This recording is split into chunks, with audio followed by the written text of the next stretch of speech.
ഇതിനിടയിൽ ഇയാൾ അബദ്ധത്തിൽ ഒരു ആണവ ബോംബിന്റെ സ്വിച്ച് ഓൺ ചെയ്തു. അയാൾ തിരിഞ്ഞു നോക്കിയപ്പോൾ എഞ്ചിനീയർ ഇപ്പോഴും അത് നന്നാക്കിക്കൊണ്ടിരിക്കുകയായിരുന്നു.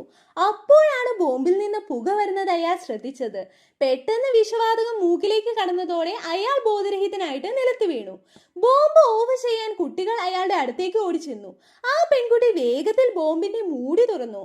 അവൾ കത്രിക ഉപയോഗിച്ച് വയറുകൾ മുറിക്കാൻ തുടങ്ങിയെങ്കിലും കത്രിക വലുതായതുകൊണ്ട് ശരിയായ രീതിയിൽ ഉള്ളിലേക്ക് കടത്താൻ കഴിഞ്ഞില്ല. ഉടനെ തന്നെ അവൾ ചെറിയൊരു കത്രിക ആവശ്യപ്പെട്ടു. മറ്റൊരു പെൺകുട്ടി ടൂൾ ബോക്സിൽ നിന്ന് ചെറിയൊരു കത്രിക എടുത്ത് അവൾക്ക് നൽകി. ഒട്ടും സമയം കളയാതെ അവൾ നീലവയർ മുറിച്ചു. പക്ഷെ അപ്പോഴും ബോംബിന്റെ എഞ്ചിൻ നിലച്ചില്ല.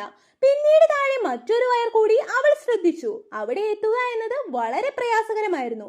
എങ്ങനെയൊക്കെയോ അവൾ ആ വയറും മുറിച്ചു. പെട്ടെന്ന് കുട്ടികളെല്ലാം സന്തോഷിച്ചെങ്കിലും അതും പ്രധാന വയറായിരുന്നില്ല.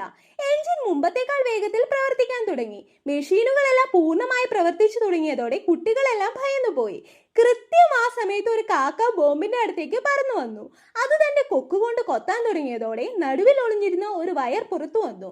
നിമിഷങ്ങൾക്കുള്ളിൽ ആ വയർ വ്യക്തമായിട്ട് കാണാനായിട്ട് കഴിഞ്ഞു. ഒട്ടും താമസിക്കാതെ ആ പെൺകുട്ടി പച്ചവയർ മുറിച്ചു. പെട്ടെന്ന് എല്ലാ മെഷീനുകളും നിലയ്ക്കുകയും മീറ്റർ താഴേക്ക് വരാൻ തുടങ്ങുകയും ചെയ്തു. ഇത് കണ്ടിട്ട് കുട്ടികളെല്ലാം വല്ലാതെ സന്തോഷിച്ചു.